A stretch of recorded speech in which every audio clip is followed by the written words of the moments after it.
Hi guys, welcome back. This is going to be one of the last videos in this part. We're going to be doing the service today. We've got some new bits for it. Spark plugs in there, wear indicator leads. I'm going to change all the filters. Fuel filter, air filter, cabin filter, oil filter. And we're just going to give it thorough once over, really.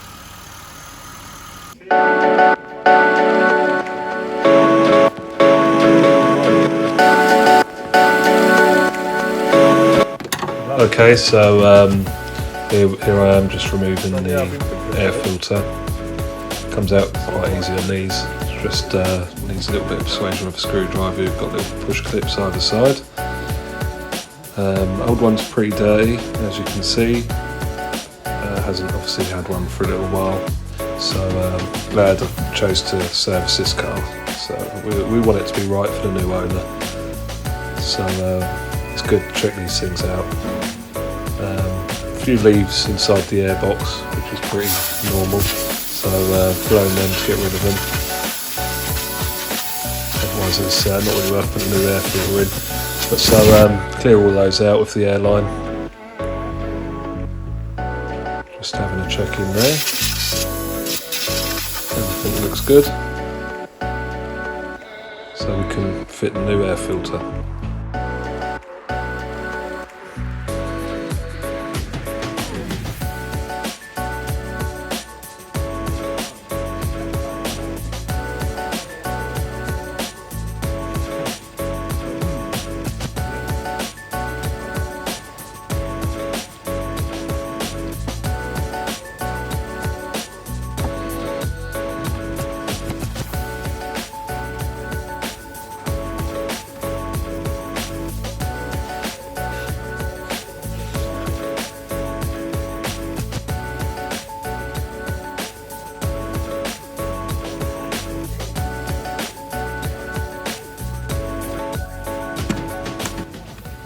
Now it's time to replace the cabin filters or pollen filters. There's two of these on most BMWs actually. There you go again, as you can see, pretty dirty. Very easy to change though. Just have a metal spring clip to pull back and then lift the cover out of the way.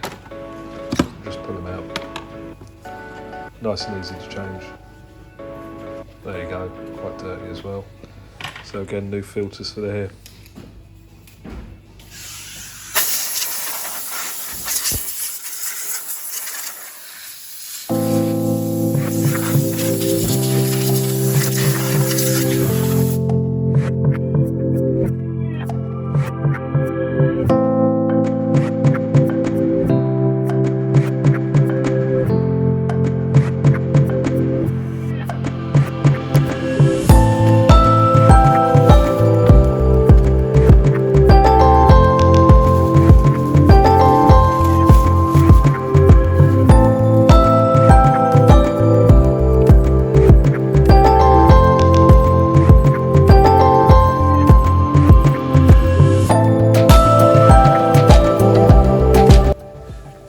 When fitting the pollen filters, always take note of the arrow for the airflow.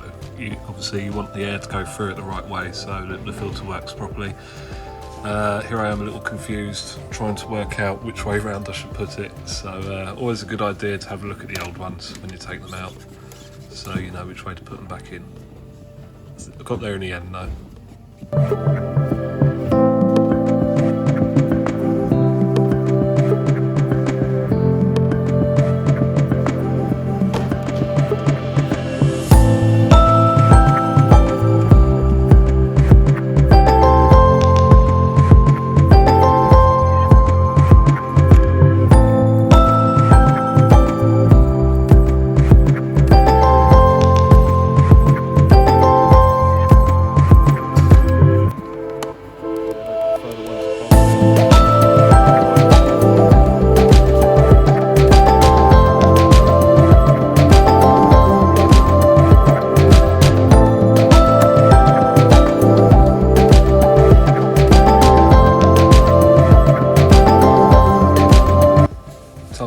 the screen wash, I always use the Worth concentrated screen wash.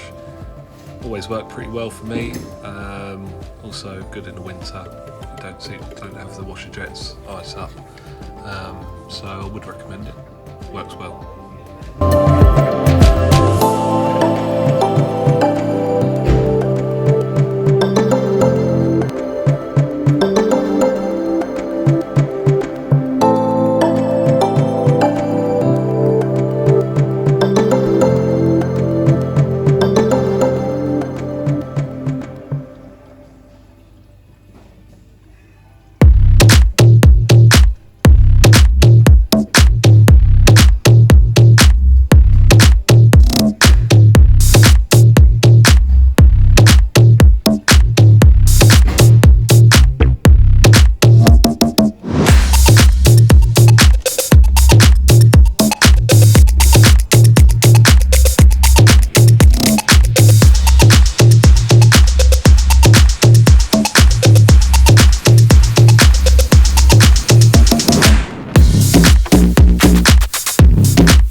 Always check the Antifreeze Strength this time of year. As you can see from that, the more balls floating you've got, the better, the stronger it is.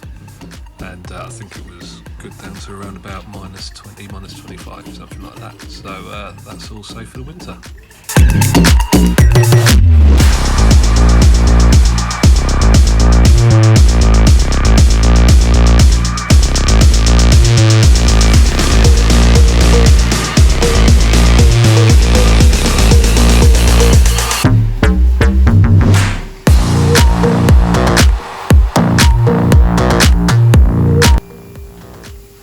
Here I'm just undoing the power steering fluid to check that. That's perfect on the maximum, so no need to do anything there.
Okay, so it's time to change the spark plugs.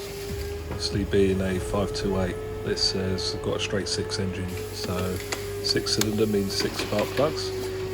So we've got to strip a few bits off here at the moment. I'm just taking the cover off that goes over the top of the spark plugs and the coil packs.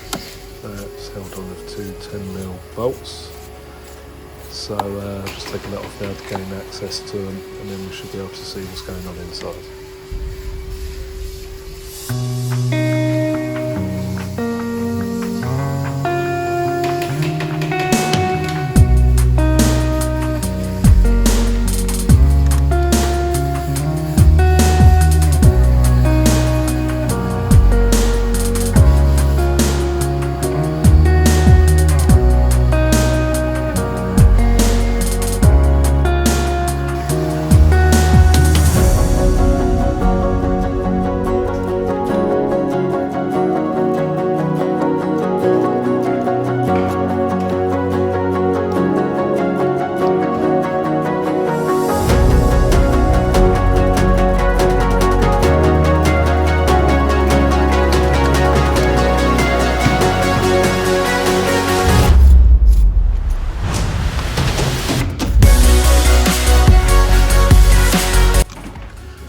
So you've got a separate coil pack for each spark plug on these engines.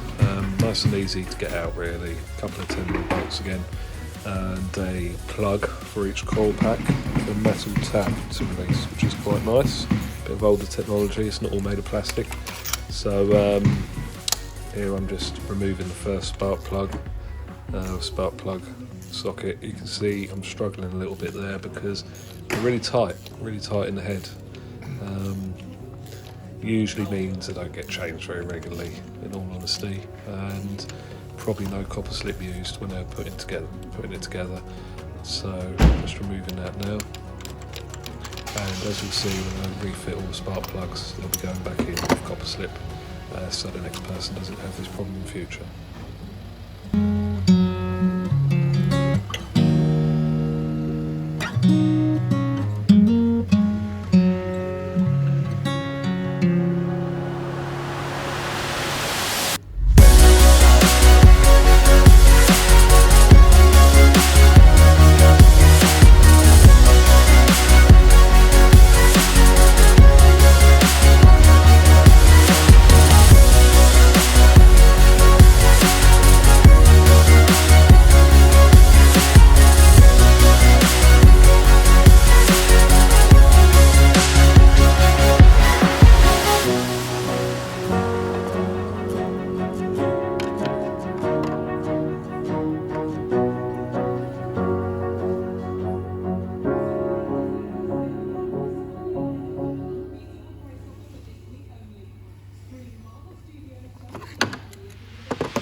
Here I'm just putting the covers back on the engine there, giving them a little bit of a wipe down with a multi-purpose cleaner. Maybe it's Built Hammer in this case. I like it because it cleans, but it doesn't make them too shiny. So yeah, it works for me, and does seem to surprisingly get quite a lot of dirt off as well, without much time spent.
That's the engine service pretty much done, so time to put it up in the air and have a look at the brakes.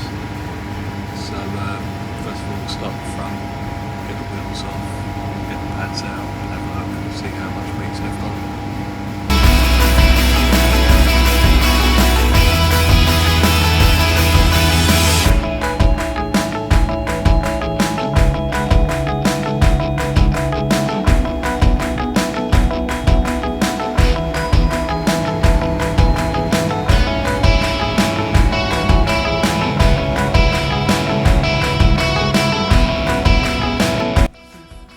almost forgot, probably the most important bit of the whole service is changing the oil. So here we go, we got it up in the air with the drainer underneath, just about to remove the sump plug and drain the oil. What I haven't got on camera is we got the engine nice. No, I bought that one. Because it's always better to drain the oil when it's warm, to get all the little bits of dirt and particles of crud out of the engine. You stand a better chance if it's warm. So it was running for about 20 minutes before we done that. Time to go and get a cup of tea.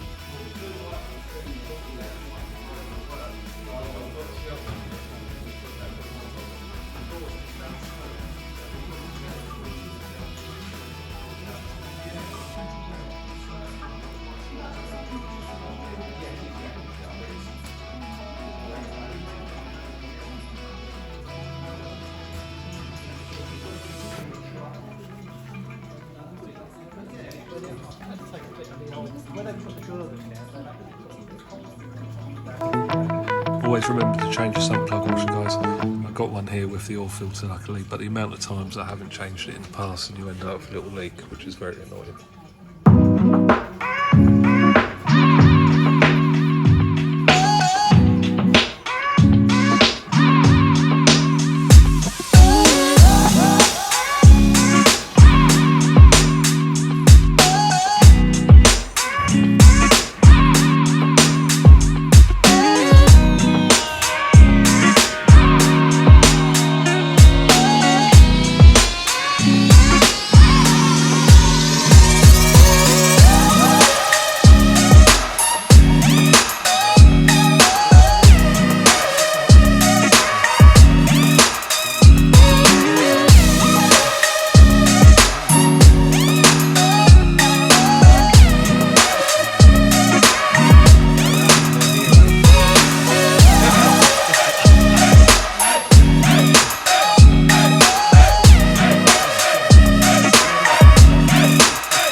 Time to change the oil filter. So this is a 36mm socket and it's an element type oil filter. So here we are removing it. Very accessible on this engine, which is quite nice. So it didn't take long at all to do an oil change on it. So it's something you really could do by yourself at home.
Okay, so here I am removing the front driver's caliper to get the brake pads out. I wanted to have a look at them really.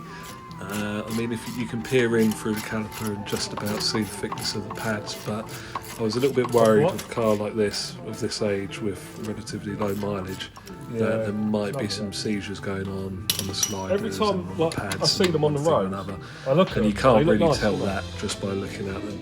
So I decided to remove the caliper completely and get the brake pads out and have a look. Now, thickness wise, pads were fine. So the M Sport and pushing back the Touring piston slightly just to get the caliper off, and as you can see in a moment, I'll show the brake pads. I think sometimes when you know the mileage is getting a bit high. I'd say less than halfway warm. It's not really pads. high mileage, is it? You know, So I've blown out all brake dust, re-copper slipped the brake pads, and I've seen no reason why not to use those again, because there's plenty of life left in them. But it's good to know, it's good to check and get rid of the brake dust so we don't get any brake noises, any brake squealing, things like that. So we'll copper slip those again. We'll use the work copper slip. I find that withstands a bit jet washing and things like that. It's quite good quality stuff. And reassemble that. Now I did actually film one of the brakes as well.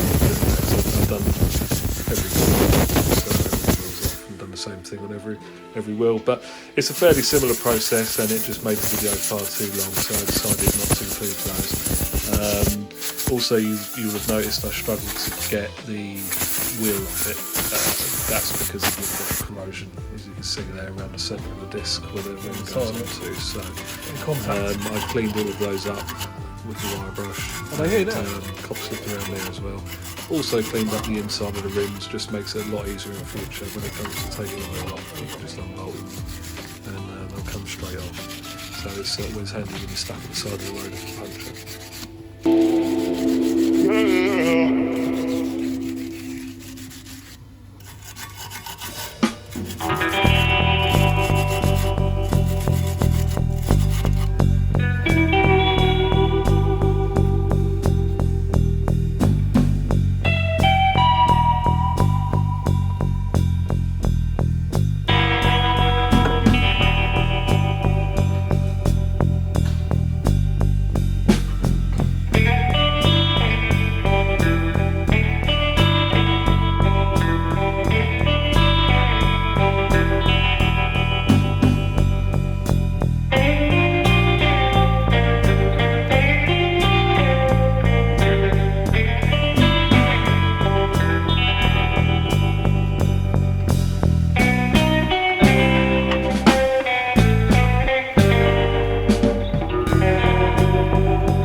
Good replacement, isn't it?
Here's a fuel filter hidden underneath. This is actually the new one going back in. Pretty much soaked myself down the arm with petrol, so there's not a lot of footage of changing this, but if you're looking for it, it's on the underneath the car, near side, underneath an under tray.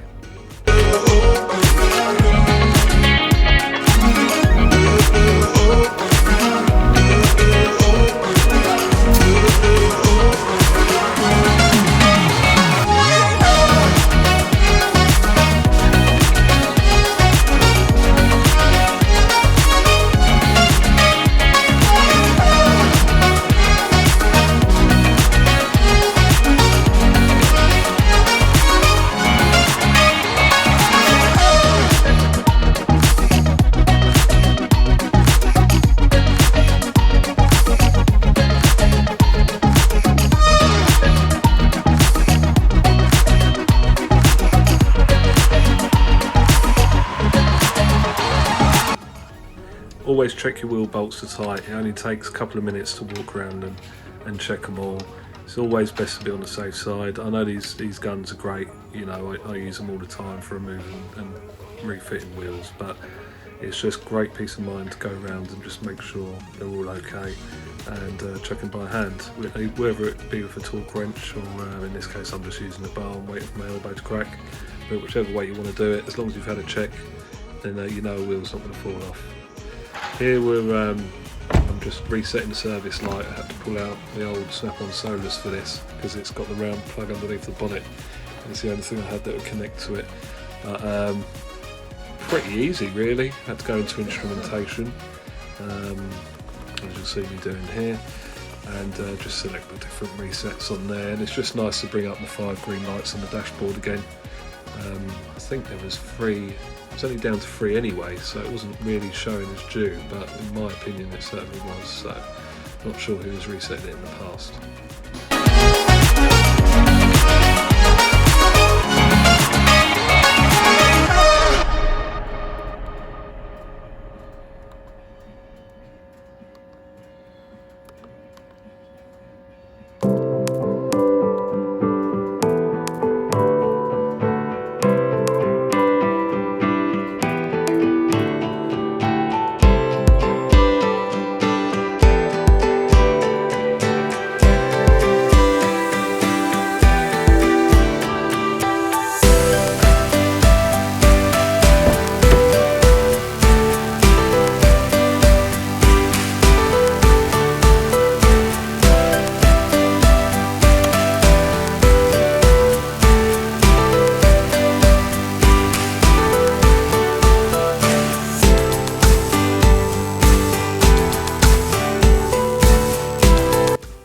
So just doing a last check of the oil.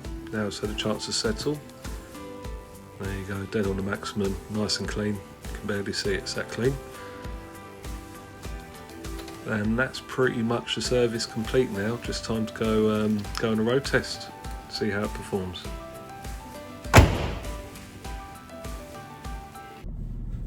Right guys, well that's the service done. So as you can tell, a little bit oily, all covered in dirt. Good day's work there, but hopefully the car's better for it. So let's bring her out for a bit of a spin and see how the old girl goes. So the service was pretty straightforward, to be honest, but it did need a bit of attention. It wasn't. It was about due a service, I think. You know, the spark plugs, they were very tight in the head. Didn't really want to undo, so I shouldn't think it's had those for a couple of years. Air filters, pollen filters, they were borderline. Fuel filter was surprisingly good. That's something that people often, you know, don't change in the service, so I was surprised at that. Because that's a bit of a pig to get to, being underneath. The pads, you know, rear pads, it wanted a set of rear pads. You know, I think there was a couple of 1,000 miles left in them, but definitely wanted doing.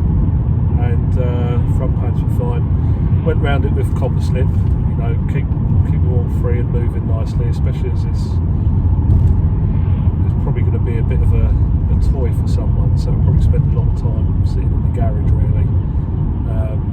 As good as these cars are, they're probably not the most economical in the world, so I'll probably spend a lot of time sitting in the garage during the week and coming out on the weekends. But let's see how the old girl performs now.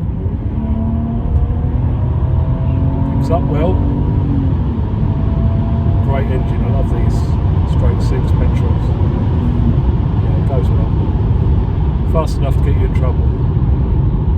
I love these E39s.